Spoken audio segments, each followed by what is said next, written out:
Well, good evening, and happy holidays, happy solstice, wherever you are. This is a very special holiday edition of Nighthawks Radio. This is also a private edition. My mistake. I thought that Christmas Eve there would be an episode being aired, but KZE is going to be doing their own special kind of Christmas music for those 2 days. So I figured why not do my own little private thing for Nighthawk since I said I was going to. Plus, it gives me an excuse to share with you some cool, interesting things maybe that you haven't heard before. But before we get started, I just need to say thank you so much to all my listeners who either listen live or stream afterwards. Thank you so much for tuning in. I hope this really brings, some joy and goodness to your life and lifts you up and introduces you to maybe new artists and songs that you haven't heard before. And of course, thank you so much to everybody who supports my original music and my shows and my DJ dance parties and all that good energy you've been feeding me all year and previous years. Just keep it up, please. I love you guys so much. I really mean it. This is all about community for me and about giving back and receiving your energy and talking music and art and film and ideas and, whimsical stuff. Seriously, it means the world to me to know so many of you, and there's many of you across the pond who I've yet to meet, but, I've just known all these years, and you've shown your love and support, so thank you again. I hope wherever you are going to be enjoying the holidays with family, friends, yourself, your animals, your lovers, whoever. Just take the time to find some goodness for yourself and take some time to just be, because we are always just on the run in a way, hustling and bustling. So take some time to chill for yourself. And I think with that, you'll enjoy what I have in store for you tonight. So it's Christmas time, and I wanted to share with you these old vintage suspense radio shows from the 40s and the 50s.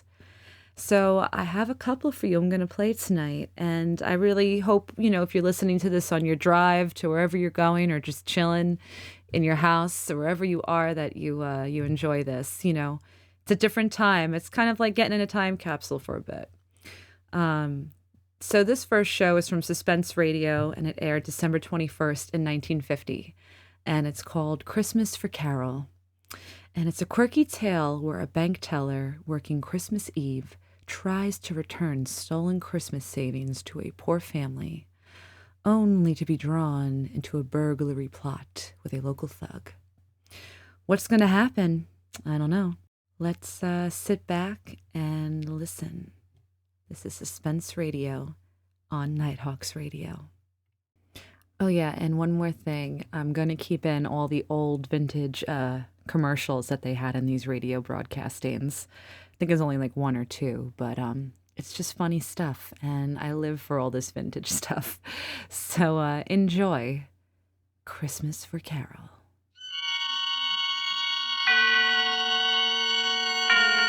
Autolite and its 96,000 dealers present Suspense. Tonight, Autolite brings you Christmas for Carol, a suspense play starring Mr. Dennis Day.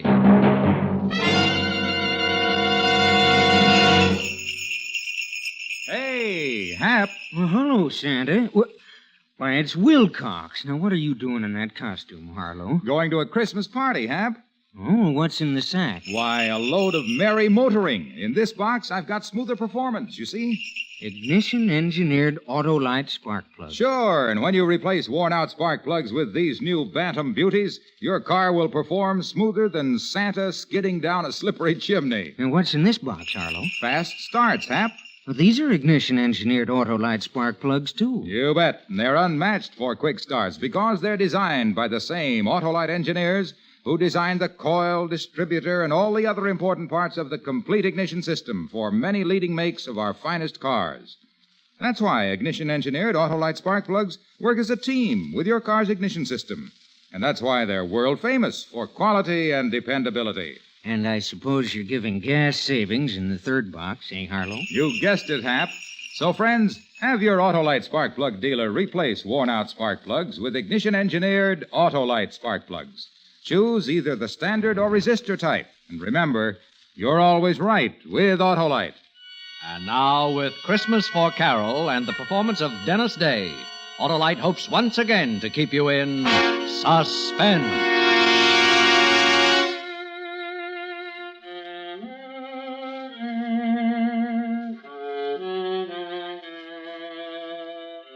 It was dark and silent. The window in the house glinted a little from the Christmas tree lights. Rocky didn't move. He just stood there in the alley, but I wanted to run.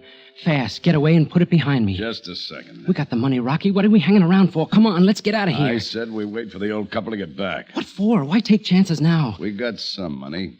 How do we know it's all of it? Maybe they split it and put it in two places. We'll wait here and watch for them when they come in. They'll tip it. It was $8,000. That's what he withdrew. You asked for this, kid. Now do as you're told. We wait.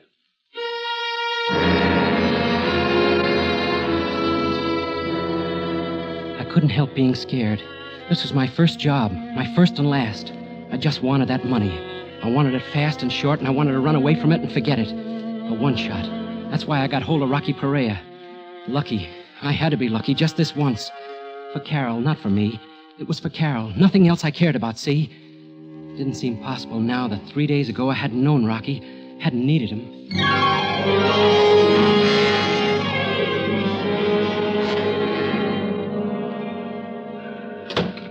What is it, Doctor? How about the baby?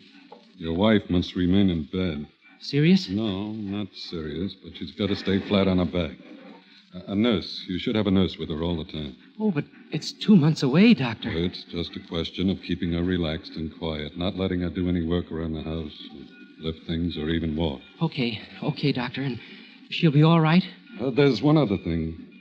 She was quite worried when I told her about the nurse. I got the feeling she's well afraid to have the baby. Afraid? Not for herself. I can't put my finger on it, but it's having a detrimental effect on her condition, and... I know what it is, Doctor. Money. Oh, I see.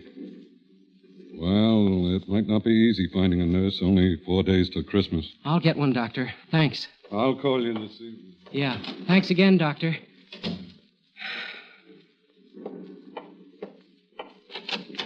Paul, Sweetheart, it'll be all right. I'm going to get the nurse to take care of you. I'll be able to get up and around in a day or two. Not if you want that, son. The doc said everything will be all right if you take it easy, and you're going to take it easy. But a nurse... Look, I've got to get back to the bank. I'm only on my lunch hour, sweetheart. I'll make a few calls from there, and tonight we'll pick out the nurse. How much do they charge? What's the difference? How much, Paul? It's a lot of money, I know. 50, 60 a week. We'll make out all right now. There's nothing to worry about. Oh, Paul. This was going to be a happy Christmas. Now... Yeah, a happy Christmas in this dump. It's funny, Paul. $50 a week for a nurse. For another 2 months. It's funny. You make $48.50 at the bank. We'll have to pay the nurse more money than you earn.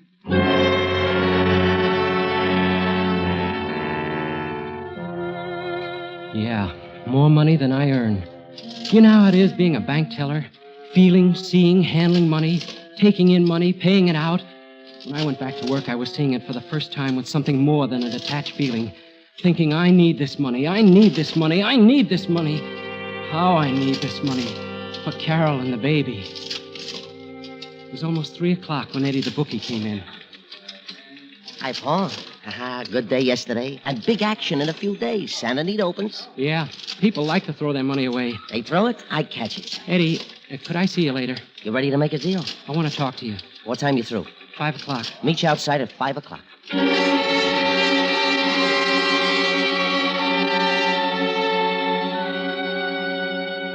Eddie Garth, bookie.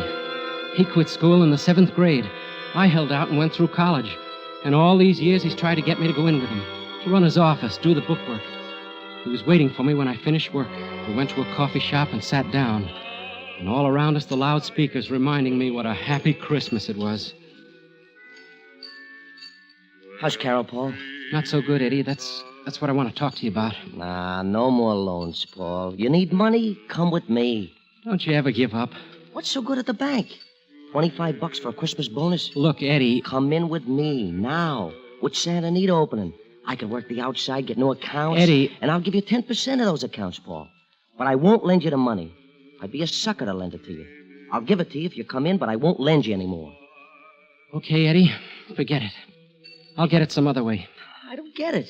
What's wrong with my deal? Look, Eddie, how many times have you been rousted by the Vice Squad? Plenty. Well, and every that time they book you and they fingerprint you and take your picture. So what? They never have anything on me. It's on your record, Eddie, as long as you live. Ah. Sure, I need money. Maybe I'm getting close to the time when I'm not too choosy about the way I get it. But it won't be your way. What are you talking about? If I ever break the law, it's going to be with the right guy and it's going to be the right job. Now, you're dreaming, Paul. You'll still be in that cage 10 years from now. I'd hit and run. One job with enough out of it to make it worthwhile. That's the way to be, Eddie. A one shot. There is no such thing, Paul. You do something like that, you're stuck in it. And you're worse off than if you came with me. Think about it, Paul.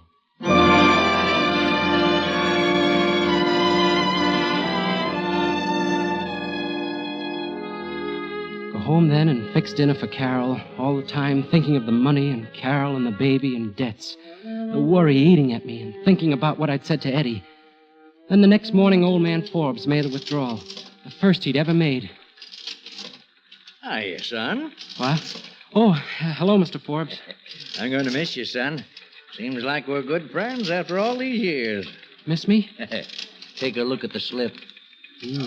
That's a lot of money. 12 years hard work. That's what that money means. But you're taking it all out? Yeah, and I quit my job today.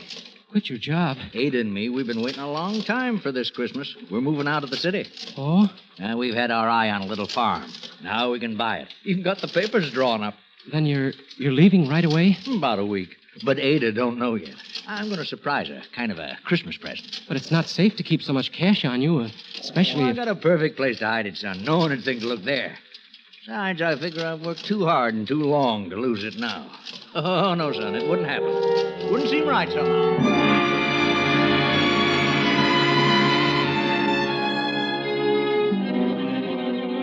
It stayed with me and it grew.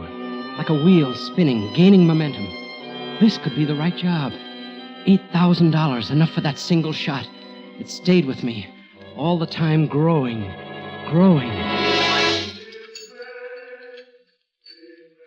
Yeah, lunch is on me, Paul. If you change your mind. No, I called you, Eddie, because I need your help. What kind of help? Well, you can arrange for me to talk to someone. Maybe. Who is it? Rocky Perea. Rocky Perea? Are you kidding? You picked yourself the right guy, all right. The cops don't even know what he looks like. They never mugged him or printed him. Yes, Eddie, that's right. You're crazy, I tell you. 1 million people want to talk to Rocky Perea, including the cops. No, Paul, I can't touch it. You can, Eddie, if you wanted to bad enough. Please, Eddie. All right. I'll see what I can do. Maybe I do know someone. And, Eddie, it's got to be soon. You know you'll be taking a chance. It better be good. It is, Eddie. Good enough to take the chance for.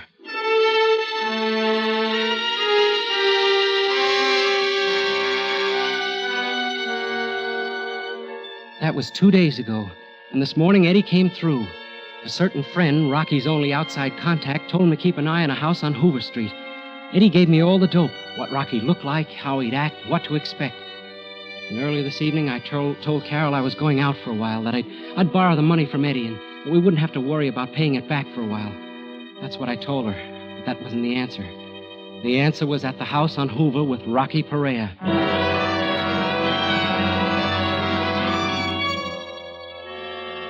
I waited there, hidden in the dark corner behind the incinerator.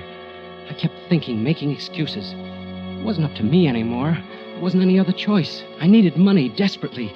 I needed help to get the money. I waited more than an hour, and then I heard footsteps come up the alley. He stopped before the open patch of light, just like Eddie told me. He was careful, very careful, making sure no one was staking him. I took a deep breath and hitched my weight forward. I was going to cut across the open for the back door. I remember thinking, now, do it for Carol, for the rotten, miserable Christmas. Do it now. Rocky! He froze for a split second, and almost faster than I could see, he ducked into a shadow and spun around. The street light didn't touch him. It glinted on something metallic in his hand. And even from where I was standing, I could see he had a gun pointed at me.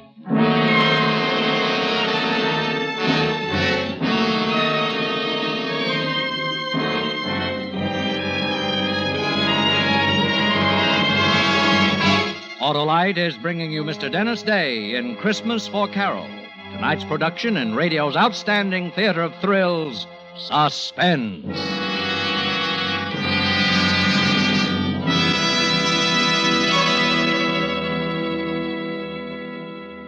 Say, Hap, are you going to the in-laws for Christmas? Yes, Harlow. That's rough. No, they're okay. Oh, I mean rough trip, unless you've replaced worn-out spark plugs with ignition-engineered Autolite spark plugs. They give your car sensationally smooth performance. I've heard of them, Harlow. Well, then you must know that they're designed by the same Autolite engineers who design complete ignition systems, used as original factory equipment on many leading makes of our finest cars. That's why ignition-engineered Autolite spark plugs work perfectly with your car's complete ignition system. The folks really treat us right. You mean the Autolite spark plug dealers, eh, Hap? Well, they'll replace worn-out spark plugs with ignition-engineered Autolite spark plugs for smoother performance, quick starts, gas savings. After we visit them, we always find... Find what, Hap? That you're always right with Autolite, Harlow. And now, Autolite brings back to our Hollywood soundstage Mr. Dennis Day in Elliot Lewis's production of Christmas for Carol, a tale well calculated to keep you in suspense.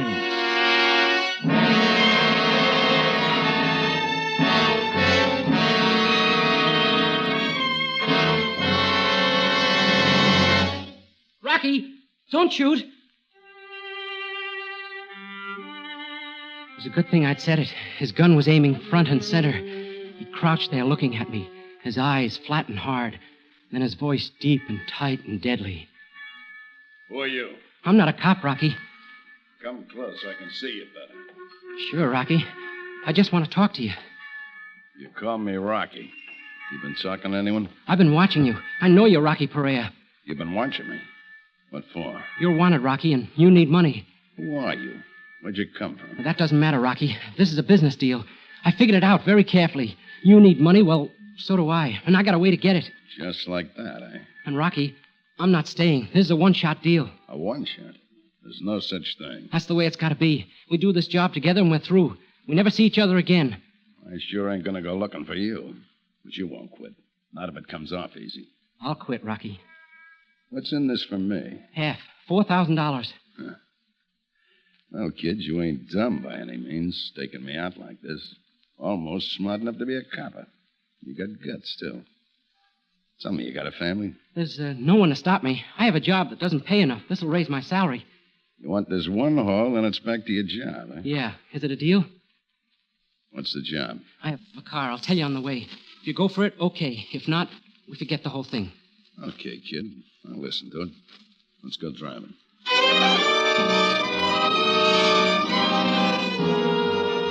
I told him what I'd planned and why I needed him, and he agreed to come with me. We drove to the Forbes' house. It was a small and old house, just big enough for the two of them. I drove down to the corner and parked, and we started back. Lucky there's no one on the street. Let's go up the alley. Yeah, Rocky. There's the back door. Look, no lights. They're not home. That makes it a cinch. Okay, go on, take it. It's your baby. Rocky, I'll have to break a window. Yeah. You want me to hold your hand? I'll wrap my jacket around my fist. That'll keep the noise down. Why don't you write me a book? Okay, I'm going.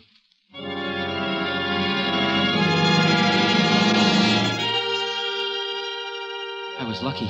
The side of the house was hidden from the street by a big tree, and there was light to see with from the Christmas tree in the living room. I wrapped the jacket around my knuckles, and with a short, sharp jab, broke through the window. It sounded like a cannon. The street being so quiet before, I was scared it would rouse the whole neighborhood. But like I said, I was lucky. I scrambled up the sill and dropped into the living room. I was pretty clumsy. I pulled out drawers, looked behind pictures, under cushions. I went in the kitchen and poked around the cabinets. I looked in the cookie jar, and I found a rolled-up wad of bills.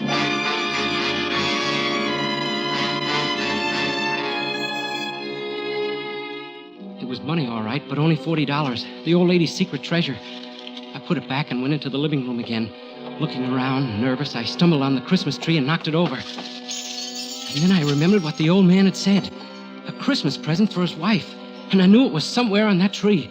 There were Christmas stockings and favors and little red boots in and around the tinsel and the lighted bulbs. And I found the $8,000 hidden deep in one of the stockings. Got it, Rocky. Let me see it. It's there, Rocky. It's all there. Yeah, $8,000. I guess I'll hold it. Come on, let's go. Take it easy. We're going to stick around for a while. Stick around? What for? Well, we got some money. How do we know it's all of it? Maybe they split it and put it in 2 places. We'll wait here and watch when they come in. They'll tip it. It was $8,000. That's what he withdrew. You asked for this, kid. Now do as you're told. We'll wait. I couldn't help being scared. My first job. My first and last. A one-shot. I wanted to get away fast, run and put it behind me. But Rocky just stood there, like he didn't have a worry in the world. Listen, kid. They're ringing for us. They're wishing us a Merry Christmas. Wait. There they are.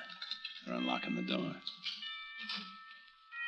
You know, Harvey, the Christmas services were so beautiful. Sure were. This year in particular. Harvey, Huh? look, the tree. Someone's been in here, a burglar. Burglar? Oh, my cookie jar, I've got my house money hidden there.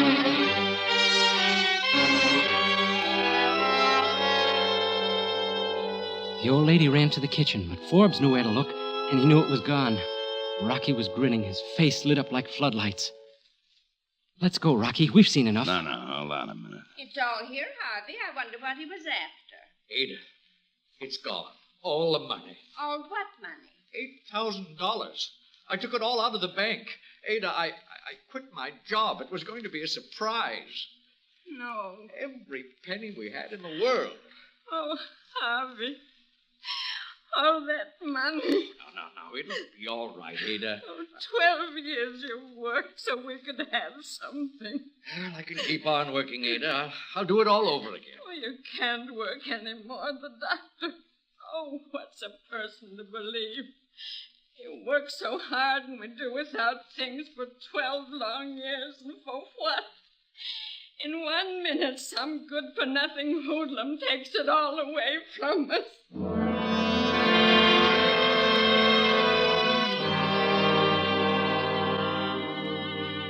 I looked at Rocky standing there next to me, his face split by that grin. It was funny to him, something to laugh about, to gloat over. That's why he'd stayed. Suddenly, I knew I couldn't go through with it. Me, the guy who needed the money so bad, the guy with the bright one-shot idea. Quite a show, eh, kid? Come on, let's go. He moved off a few steps, but I just stood there, knowing what I was going to do. Come on, I said, let's go. Knowing what I was going to do. No, Rocky, we're not going. Huh? I said we're not going, and neither is the money. What's that? Don't, Rocky. I've got a gun, too. What's got into you? I'm going to give that money back, Rocky. I can't stomach this. Give it back. You're crazy. No, Rocky. I just didn't see deep enough. Old people like this. This was your idea. I ain't responsible for it. I know, Rocky, but I can make it right. Suppose I don't give you the money. Then I'll kill you, Rocky. Okay, kid. You got the gun.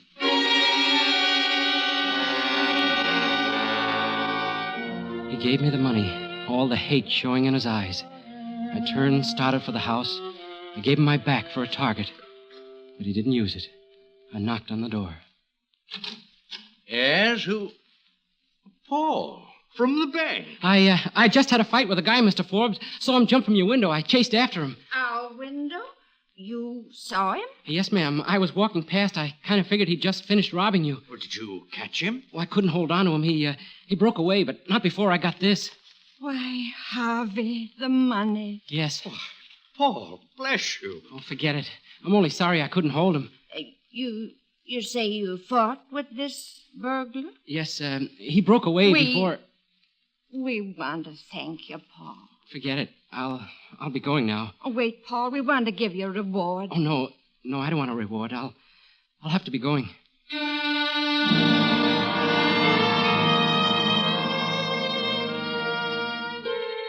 I stopped there on the porch for a minute, afraid to go back to Rocky. Suddenly terribly afraid of what he'd do to me.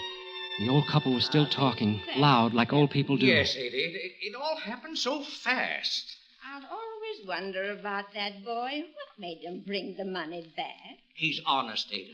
I know him from the bank. Oh, fiddlesticks, Harvey. He didn't fight with anyone. What do you mean, Ada? Well, his clothes, by the whole story he told us.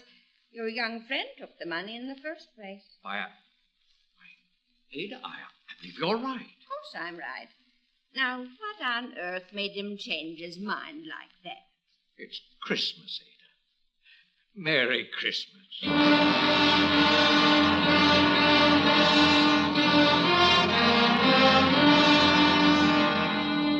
She'd known. The old lady had known all along. And it didn't make any difference. Why, she'd even offered to give me a reward. Suddenly I felt something strange, like being clean inside. Like being able to see something that wasn't there before. And the tightness, the fear eased a little. Now, let's go, kid. The car. Rocky. You did what you wanted. You just forgot that half of that money was mine. Now move.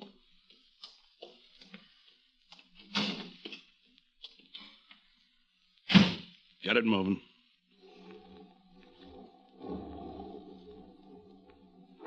What was it you said? You need me, Rocky. You're hot. Rocky, I made a mistake. I want to team up with you, Rocky. You need money. I got away. I was wrong. Maybe the next job you won't get soft in the head. There's not going to be a next one, Rocky. I'm through. Through? You think I spent Christmas Eve with you because I like you? I'm out $4,000, I'm kid. sorry, Rocky, but there's not going to be a next time. You think so, huh? Stop the car. All right.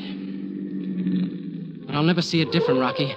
I found out tonight. If it's not these old people, then it's someone else taking it just as hard. You sure? You sure it's not Christmas doing this? I'm sure. It's not for me, Rocky. Huh. You know, I'm kind of glad it turned out this way. You what? Well, you're through, ain't you? You're going back to your job. Yeah, Rocky, sure. Good. Then I figured it right. What? I didn't think you'd go through with it. Say, wait a minute. Yeah? You're not Rocky Perea. I said you were a smart kid. But the way you acted, so careful, sneaking in the alley and... Say, who are you? Weissman's the name. Police Lieutenant Richard Weissman, Gangster Squad. You're a cop? But where's Rocky? We picked him up this afternoon, kid. He had a couple of guys working with him, and I thought maybe you were one of them. Now I know different. Cop. I don't expect I'll run into you again, kid. So take care of yourself. And Merry Christmas.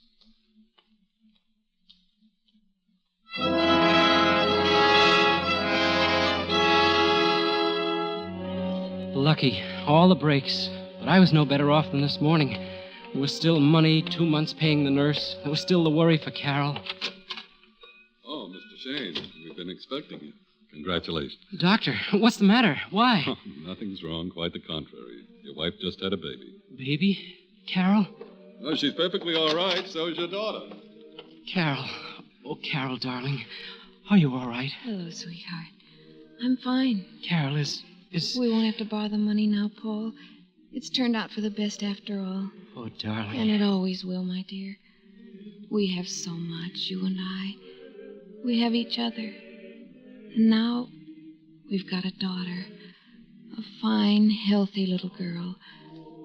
The rest will come, Paul. Let's live the day we have. Your little girl's over there, Paul. Tell her we're very, very happy she's in the family. And wish her a Merry Christmas.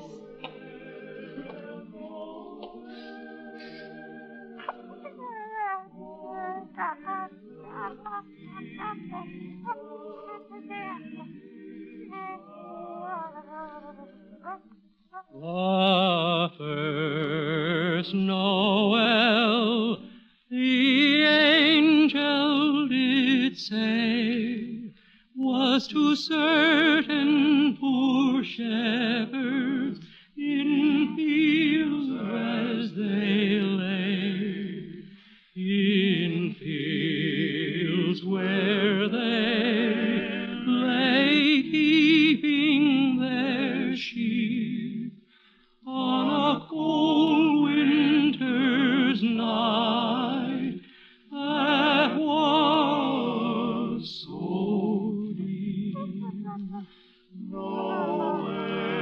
Look, Carol, look. She's smiling.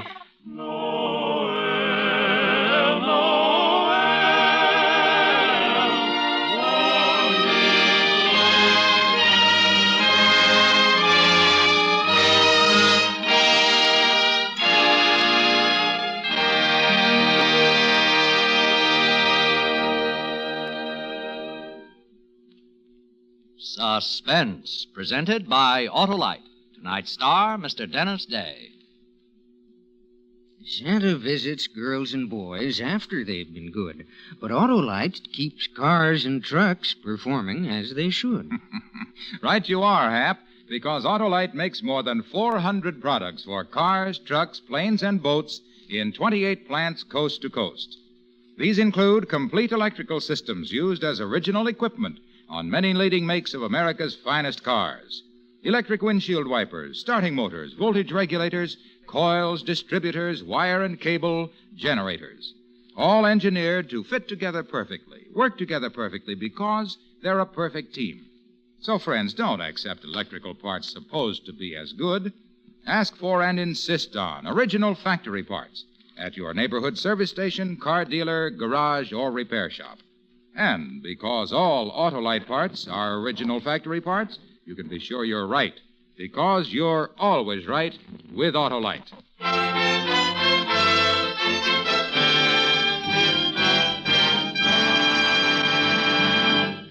Next week on Suspense, Mr. Cornell Wilde, a star of A Ring for Maria.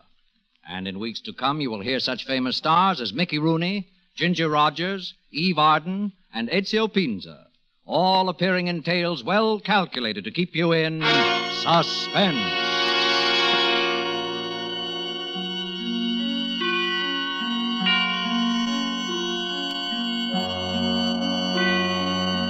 Suspense is produced and directed by Elliott Lewis, with music composed by Lucien Moraweck and conducted by Lud Bluskin.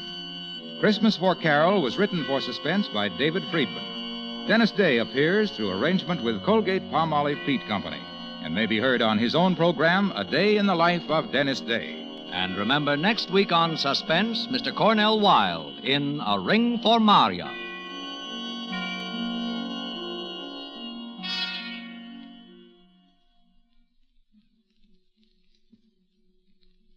This is Harlow Wilcox again. On behalf of Autolite, its 96,000 dealers, and the cast of Suspense, I extend to all of our listeners best wishes for a Merry Christmas. Good night. This is CBS, the Columbia Broadcasting System.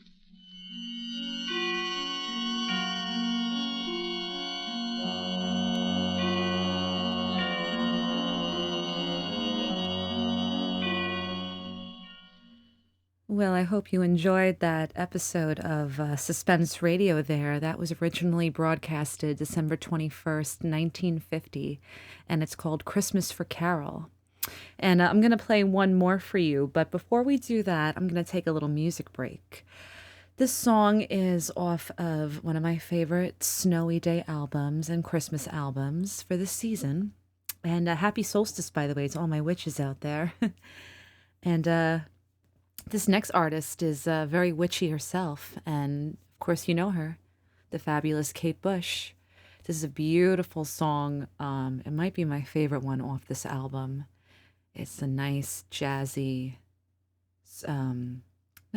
Christmas song. Talks about a snowman that she befriends, and it's called Misty.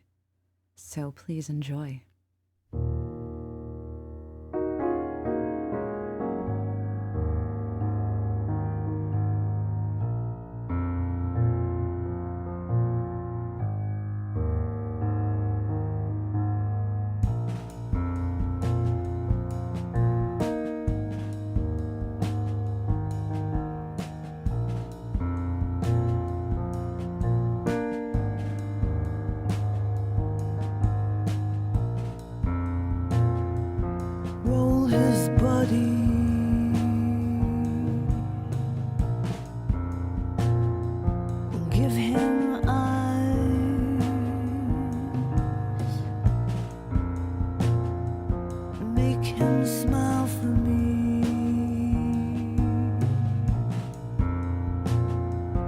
Give him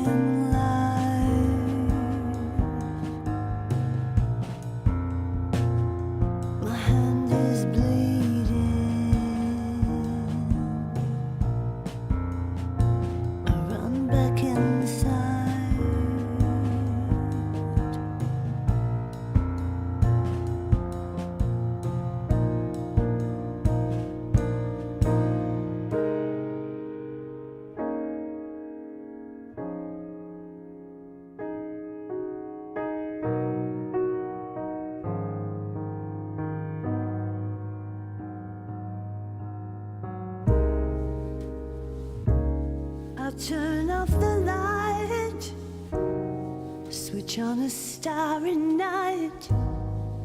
My window flies open.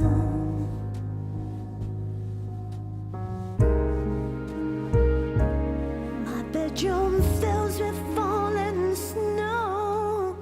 Should be a dream, but I'm not sleepy.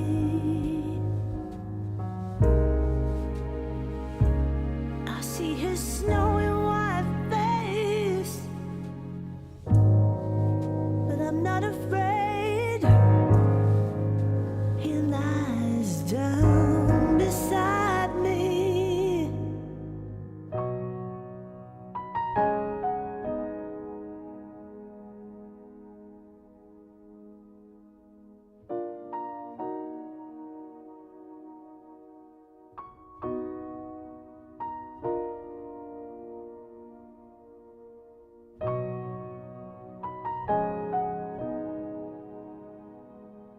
So cold next to me.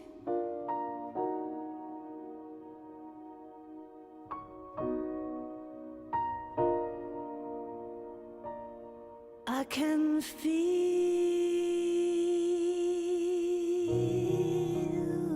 him melting in my hand.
I can feel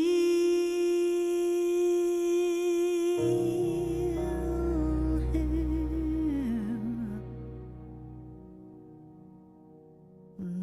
melting in my hand.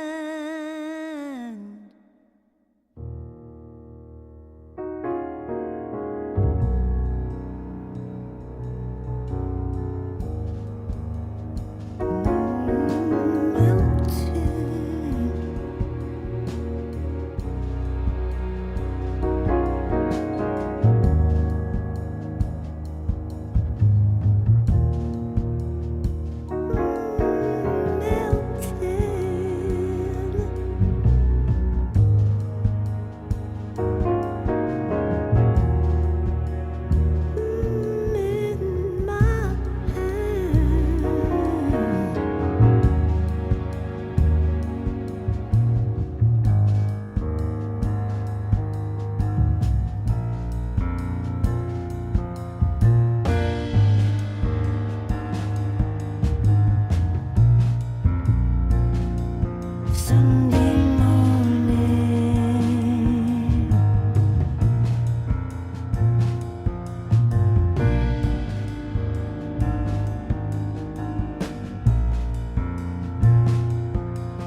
Wasn't that beautiful? I love that song so much. Kate Bush, Misty, off of 50 Words for Snow. I believe that album came out in 2010. I have to play it every year. It's a must. I've got all my little quirky, holiday traditions. And, yeah, coming up, we're going to do another Suspense Radio classic. It actually stars Peter Lorre. Peter Lorre is quite an interesting looking character, and if you don't know him, I bet you do once you see his photo. I'm not even gonna tell you really what the premise is about because I want you to just be surprised for yourself. And let's see, when was the original air date for this? It looks like it might have been December 23rd, 1943. Wow, that's an oldie. That's, that's almost as old as my grandma. So, enjoy. This one is called Back for Christmas, and this is Suspense Radio. And, you're listening to Nighthawks Radio. We will be back after, this episode. And, once again, I keep all the ads in just to kind of keep the authenticity of the original program, so enjoy.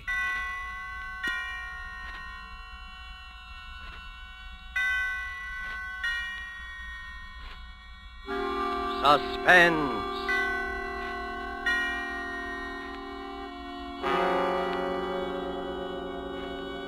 Presented by Roma Wines, made in California for enjoyment throughout the world.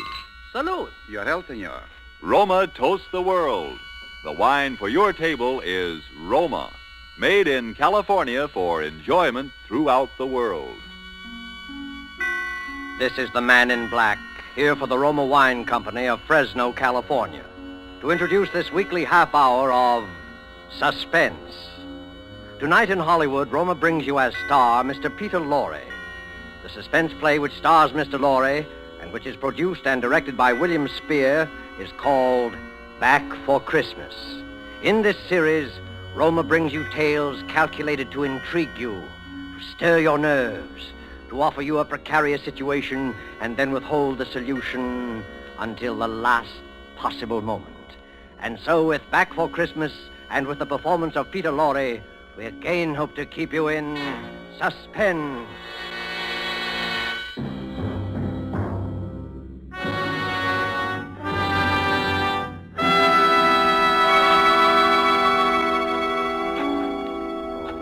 Jingle bells, jingle bells, jingle all the way. Oh, what fun it is to ride a one-horse open. Yes, Maria? What on earth are you doing down here in the cellar? Oh, just doing a little digging. And why, may I ask, have you chosen this day of all days to dig up the cellar floor? Oh, I thought because the weather has been so damp, this would be a good time to plant that little devil's garden I told you about. Devil's garden? Whatever nonsense is that? Don't you remember that was my little joke about it? You see, I've managed to get hold of the spores of several unclassified wild orchids. In their wild state, they bloom under damp masses of leaf mold. The South American Indians call them devil flowers because they appear to bloom under the ground. Well, I'm sure the South American Indians will be very interested if you succeed in growing these ridiculous flowers under the cellar floor. Whom else it will interest, I can't imagine. Oh, what's that terrible smell? Oh, that's the leaf mold, chemically identical with the earth blanket they grow under in their wild state. And I want to get these started before we close the house. Do you realize that we're sailing for America a week from today, and you've made no arrangements whatever? Unless you call digging a hole in the cellar making arrangements. I certainly don't. Devil's garden, indeed. Sometimes I think you're going soft in the head, Hubert. Oh, I suppose it is inconsiderate of me, you see. And I've been wanting to try this experiment for a long time, but with all those lectures and seminars at the university, there never seemed to be enough time. Well, there certainly isn't any time for it now. I suppose you've forgotten I made an appointment for you at the barber's this afternoon. Oh, must I shave my beard off, Hermione? I thought we'd been through all that. Of course you must. They don't wear beards in America. Bad enough you're speaking with that accent. They'll probably think we're Germans as it is. Oh, I should think it would be quite easy just to explain that I'm Swiss. Now, Hubert, don't be argumentative. Go and get your jacket on and do as I tell you. Yes, Hermione. And don't forget to take your umbrella. It looks like rain. Yes, Hermione. And don't look so put upon, Hubert. Someone has to plan things in this house. Never even get to the university in time for your lectures, much less make arrangements for a trip to America. I know, but what about my specimens? There'll be plenty of time to plant your precious devil's garden when we get home from America.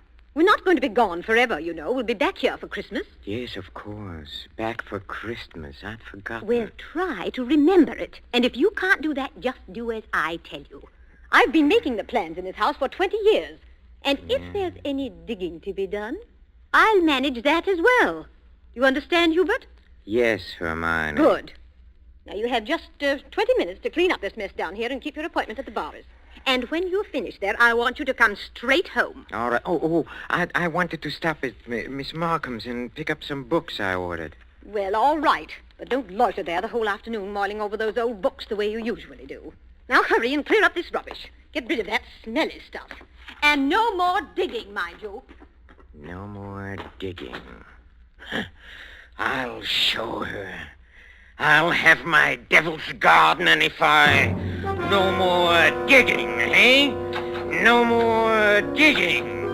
Oh, 15 men on a dead man's chest. Yoo-hoo, yoo-hoo, and a bottle of rum.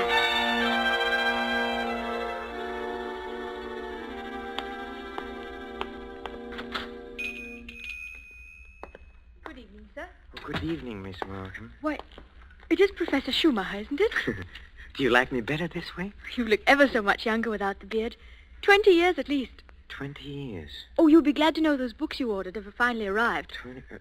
Oh, yes, the books. Let me see. The Phytotomy of Phalloid Gametophytes and Coniferous Shrubs of North America. Those are the ones you ordered, aren't they? Yes, thank you. You're very kind, Miss Markham. Why kind, Professor Schumacher? Well, not many young ladies in bookshops would go out of their way to look up rare books for an old professor of botany. Why, you're not old, Professor Schumacher. Really, you look... What do I look like? And besides, I adore botany. It's my particular hobby. Oh, really? You've never told me that before, Miss Markham. Well, I was afraid to. You looked so imposing with the beard and all. Miss Markham, forgive me if this sounds foolish, but since talking with you today, I feel that shaving off my beard is the most important thing I've done for 20 years. Oh, it is. I'm sure it is. For 20. I'm so sorry that I've been so distant with you all this time. Oh, there were times when I almost spoke up. Oh, really? Times when you came in here, tired after a day with your students at the university. You seemed so alone. The way I'm alone in the world. Alone? I'd like to have asked you to stay a while and talk with me, but some way or other, I always wound up giving you your change and letting you go on your way. Say, you're alone in the world? Since my father died. Oh, Miss Markham, did you never think of marrying? My father was a very remarkable man.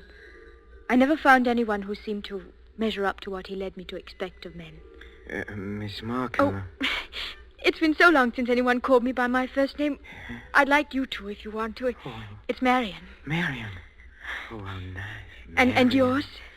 Well, Hubertus. but in English, Hubert sounds better, huh? How long have you been alone, Hubert? Alone? I knew you were a widower, of course. The first time I saw you. A widower? I can always tell. There's a certain sadness in a man's eyes. A sweet sadness, I think, when he's been married and then lost... widower. I never thought of it in quite that way. Oh, I'm sorry. I shouldn't have been talking like this, I suppose, but I've often wondered what she must have been like. Your wife, I mean. Hermione? Not an easy woman to forget. Very strong. Always managing things. The house, my wardrobe, my friends. Even when we dined at a restaurant, she even then ordered my food. She was always managing things. Her whole life. Managed herself to death. Poor woman. She must have loved you very much. But she needn't have put herself out so. It's plain to see you don't need things managed for you. No. You need companionship, I think. Someone sympathetic with your work. But the last thing on earth you need is a manager. How well you put it. The last thing on earth.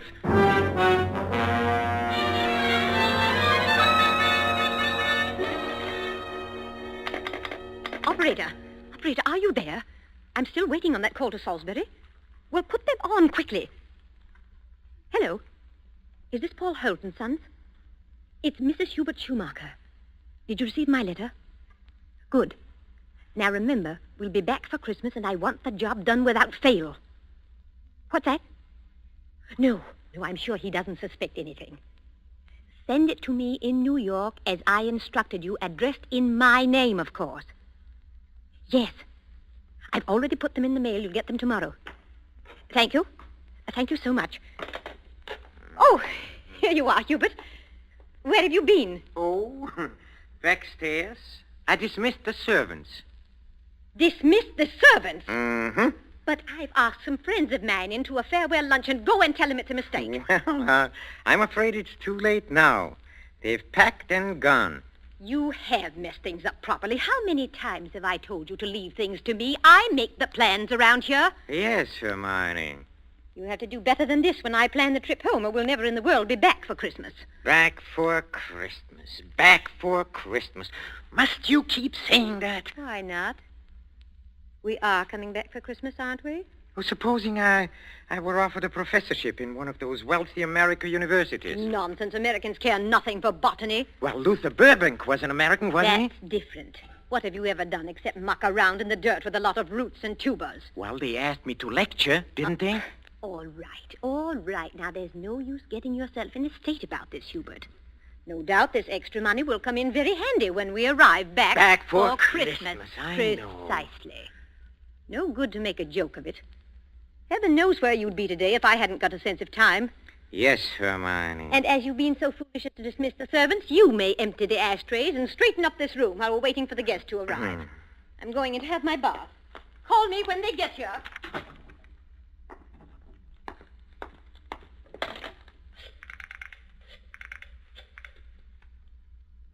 Marion? It's Hubert. No, darling, no, nothing is wrong. Oh, my plans are the same, unless you have changed. No? Oh, we'll meet in New York then and be married there. Huh? Oh, I'll explain to you why later. You just have to trust me. Yes. Yes, my darling. Hubert? Oh, I'm so sorry I can't talk any longer. Yes, I'll meet you in New York without fail. Auf Wiedersehen, mein Liebchen. Hubert, were you talking on the phone just now?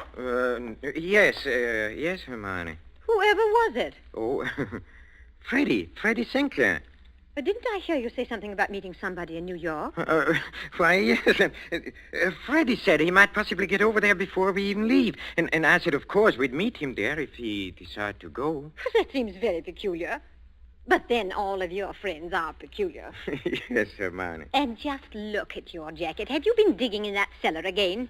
Yes, Hermione. Well, there's no need for it. You can't possibly get that Devil's Garden thing finished before we sail for America. Go and change your clothes before the guests arrive. Oh, never mind. I see somebody coming up the walk now. Go and let them in. Yes. Hubert. Yes? Look out the window. There's Professor and Mrs. Goodenough, but who's that with them? Well, who... Precisely. Freddie Sinclair. Peculiar you should have been talking to him on the phone not 3 minutes ago, and now here he is. Yes, isn't it? But then, as you say, Hermione, all of my friends are peculiar. Not half so peculiar as you. Digging in the cellar the very day we leave for America. Just look at yourself. And now that I think of it... Yes? Oh, never mind. Go and let them in. Oh, you were going to ask me something, Hermione, about the hole I'm digging in a cellar. Good heavens, stop rolling your eyes about that way. One would think you were digging a grave down there instead of a storage bin. Yes, Hermione. What's that? I said yes, Hermione. Father, open the door and please stop saying yes, Hermione. I think, my dear, I have said it for the last time.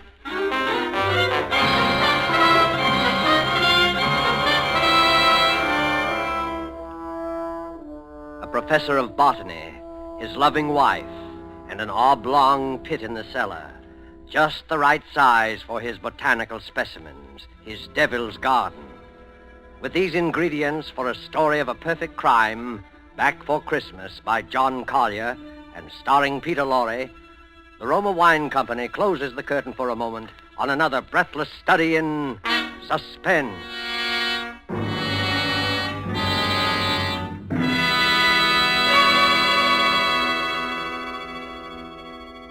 In this brief intermission in the play, it's pleasant to think about the holidays.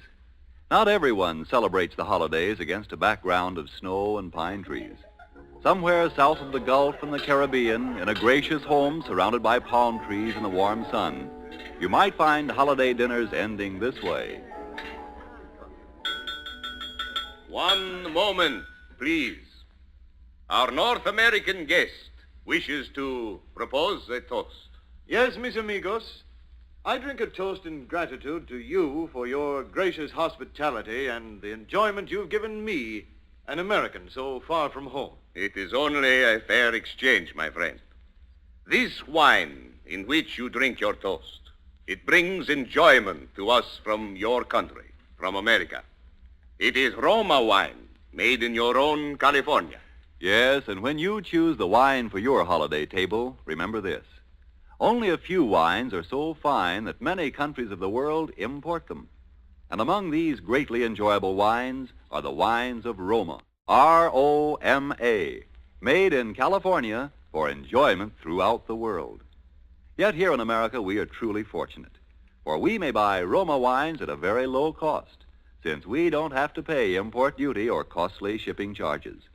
So serve Roma wine with pride on any and all holiday occasions. Serve Roma, too, for everyday dinners you can afford to. Ask your dealer tomorrow for your favorite Roma wine, America's largest selling wine. But before you buy wine, buy war bonds. And now it is with pleasure that we bring back to our sound stage Mr. Peter Lorre in Act 2 of Back for Christmas, a tale well calculated to keep you in suspense.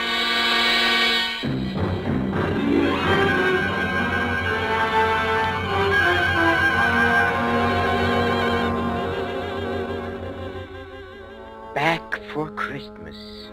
Hermione was so positive we would be back for Christmas. That last afternoon, pouring tea out for a few friends who had come in to say her last-minute farewells, she kept reiterating it. Now, mind you, Hermione, don't let those Americans lure your husband with one of their fat university jobs.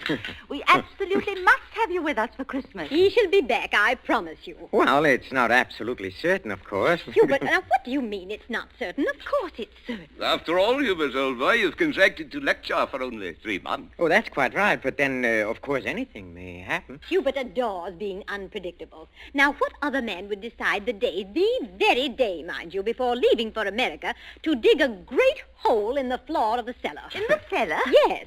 He's going to put some unclassified wild orchids down there. A devil's garden, if you please. It sounds so mysterious. That's Hubert, though. It's really quite simple, however, once you find out what he's up to. Now, take that telephone call he put through to you a few minutes ago, Freddie. To me? Of course. Now, Hubert wanted to surprise me about your plan to meet us in New York next month. Wasn't that why he called? To ask you not to mention it? My dear Hermione, Hubert couldn't possibly have telephoned me within the past hour. I've been walking in the park since 3. He didn't telephone you? Well, how could he? This for my going to America. No. Come, Freddie, come. You may as well confess.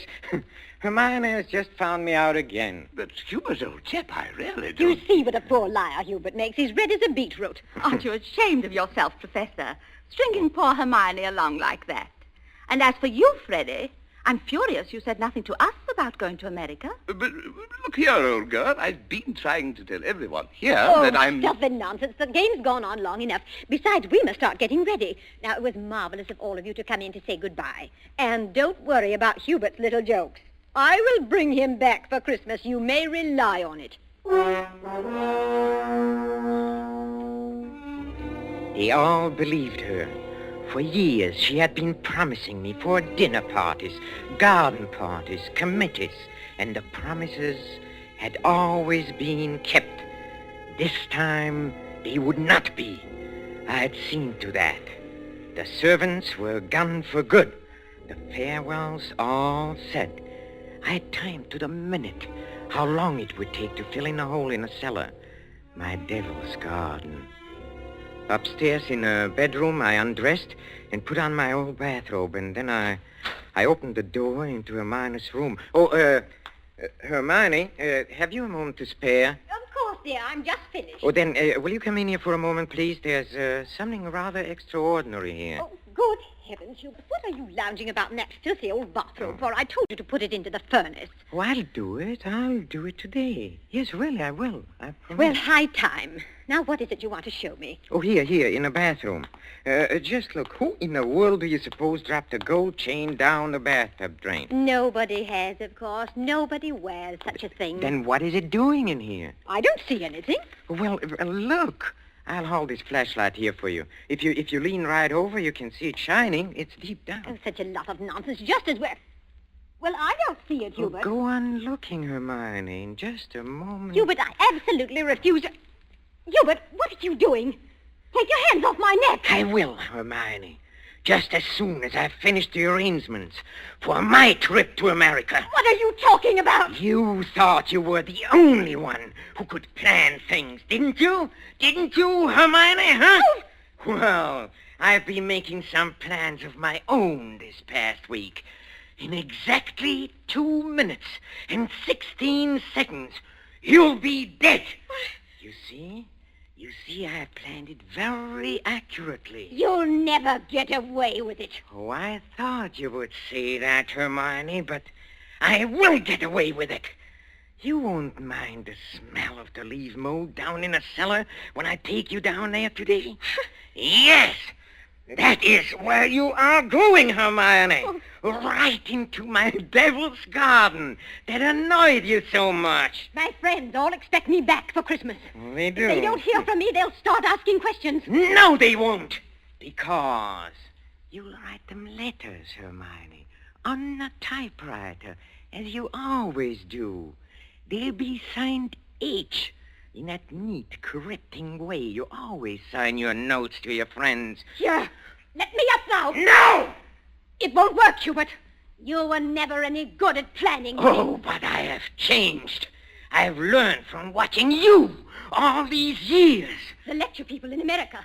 They'll expect you to be traveling with your wife. I will be traveling with my wife, but not my present wife, Hermione. Hubert! It won't work, I tell you. That pit you dug in the cellar... Oh, it will work. It'll serve its purpose well. Hubert! No, I'm sorry, dear. This thing has to be done exactly as planned.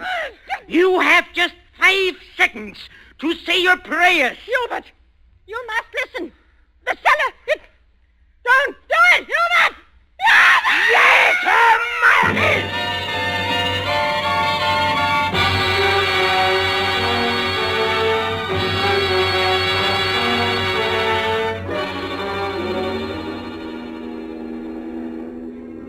Oh, Stuart? Yes, sir? Oh, my wife, she's indisposed. She'll be taking her meals in our stateroom. For the old voyage, sir? Yes, for the whole voyage. I trust your wife is feeling better this morning, Professor Schumacher. A little. Not yet well enough to leave her cabin. Oh, what a shame. Oh, Professor Schumacher. Yes? Here's a copy of the radiogram you sent for your wife last evening. Oh, thank you. I'll just check it over. Oh, but look here.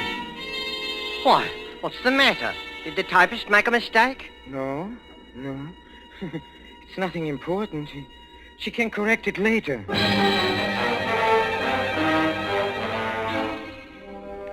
For a moment, I had a feeling that Hermione had been leaning over my shoulder again, correcting what I had written as she always did.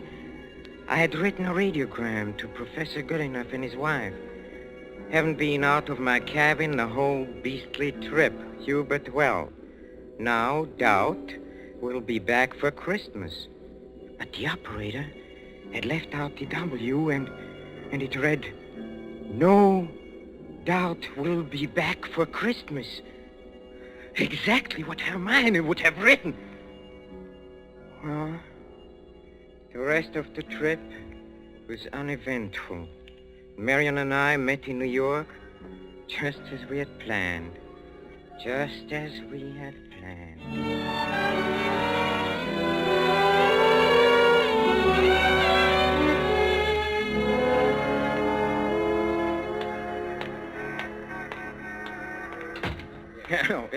Professor and Mrs. Schumacher, we have reservations, I believe. Oh, yes, we've been expecting you, sir. Boy, take Professor and Mrs. Schumacher's luggage up to their suite. You know, Mrs. Schumacher, you're quite a surprise. Oh? Your letter reserving the rooms was so thorough, I was expecting an older, more forbidding sort of person, frankly, ma'am. No. As a matter of fact, we're just married, but my letter reserving the rooms. Oh, I wrote the letter, my dear, and I signed it Mrs. Hubert Schumacher. Just a joke. What a cunning old fox you are, Hubert. Now that I think of it, I almost okay, forgot. There's a letter for you, Mrs. Schumacher. That's peculiar. I wonder who on earth... Oh, well, we'll soon find out in good time. Come along, darling. Oh, we are keeping the boy waiting. Come.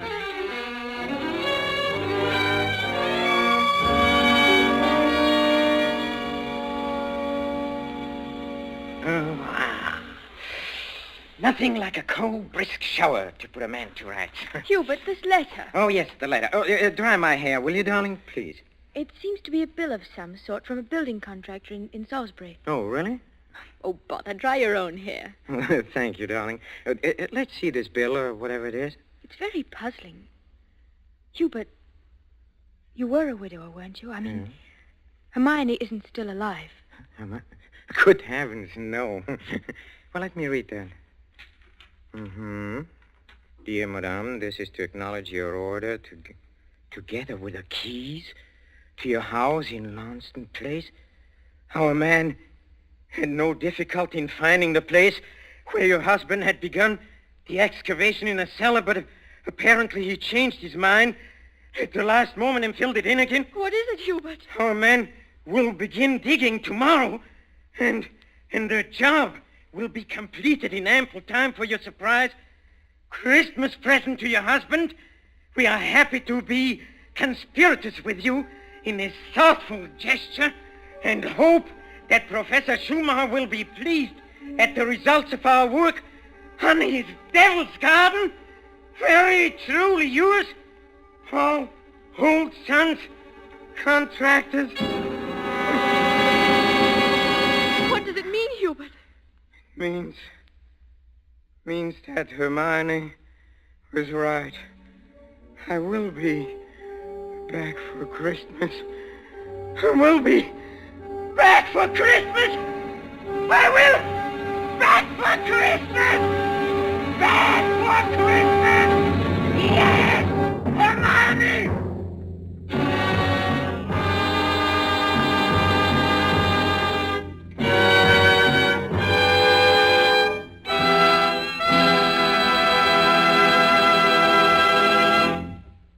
And so closes Back for Christmas, starring Mr. Peter Lorre, tonight's tale of Suspense.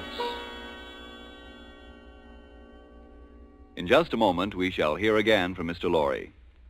But first, just a word that seems appropriate. One of the world's oldest customs is the Christmas toast, and traditionally, down through centuries of war and peace, the Christmas toast has been drunk in wine. This year, when the glasses are filled and raised once again, we know that in every home the toast will be to a speedy victory and a speedy return of those we love. And before we set the wine glasses down, let us all resolve to do everything within our power to help make that toast come true. Let us resolve to help supply the weapons of war by buying even more and more war bonds. Let us resolve to face our own inconveniences without complaining. And above all, let us resolve that when this war is at last over, each of us will exert all our effort to see that future Christmases truly express peace on earth, goodwill to men. This thought, together with our very best wishes of the season, is the Roma Wine Company's Christmas message for you, its friends, here in America and throughout the world. This is Peter Lorre. Thank you for listening to our suspense play this evening, and I know you're looking forward to next week's show as I am. It is called Finishing School, and its subtitle might be the famous quotation, The female of the species is more deadly than the male. Don't forget, then, next Thursday, same time, for Margot, Elsa Lanchester, Janet Beecher, and a distinguished all-feminine cast in Suspense.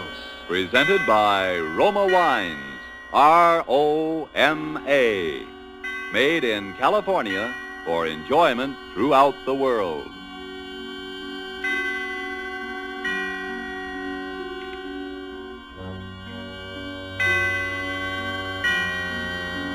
This is the Columbia Broadcasting System. Wow, isn't it wild to hear all those vintage commercials saying, like, to purchase war bonds? Because, yeah, this was in the middle of World War II. You know, I have a Life magazine, too, that I like these, like, I collect some of these vintage Life magazines, and I have one from Christmas of 1942, actually, on my coffee table. And it's just so interesting to flip through and even to hear these old broadcasts, like, wow. Wow. So, yeah, I hope you enjoyed that episode of Suspense Radio. And I am going to just say, you know, Merry Christmas, Happy Holidays, Happy Solstice, whatever you celebrate. Thank you for listening in tonight. I hope you enjoyed this little different episode of Nighthawks. And, you know, here's to everything good and beautiful and good health and lots of laughs, lots of good love, lots of good people, lots of good music in 2026, and lots of good dancing. I hope I see you around. I'm going to play you just a couple of Christmas songs out here, some nice kind of quiet ones for you, just to celebrate the holiday a bit. Safe travels wherever you're going, and I will see you on New Year's Eve. So please tune in New Year's Eve, 10 p.m., because we will be doing a live broadcast of Nighthawks Radio from Pearl Moon. And if you're in the Hudson Valley and you want to come dance in person, you are invited, honey. No cover, just show up, 10 p.m. It's a masquerade 1920s party, but I'm going to play music through all the decades, so be there ready to dance, honey. And again, thank you so much for all your support. I hope you have a wonderful rest of your day, wonderful rest of your evening and holiday, and I will see you real soon. Bye-bye.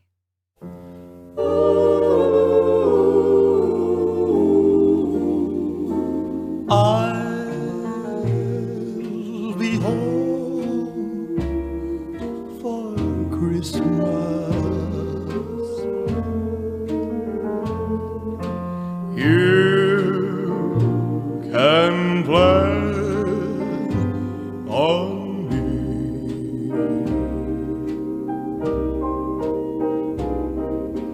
Please have snow and mistletoe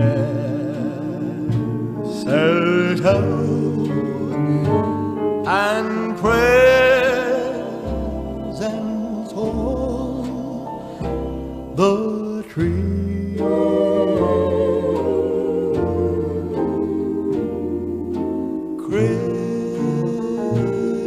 Christmas Eve will find me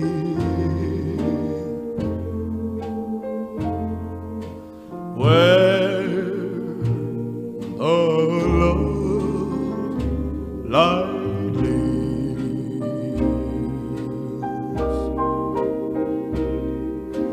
I'll be home for Christmas. Oh, yes. If only in my dream I'll be home for Christmas.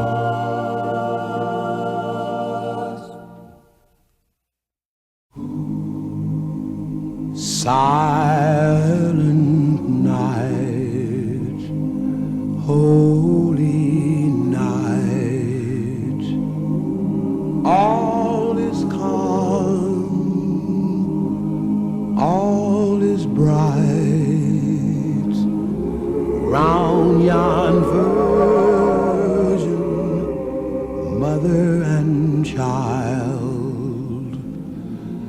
holy infant, so tender and mild. Sleep in heavenly peace. Sleep in heavenly peace.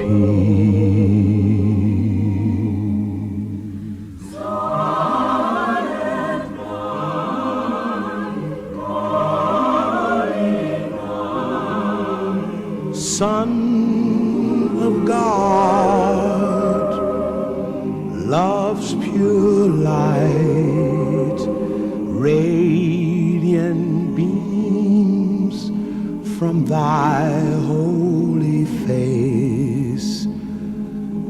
With the dawn of redeeming grace, Jesus, Lord, at thy birth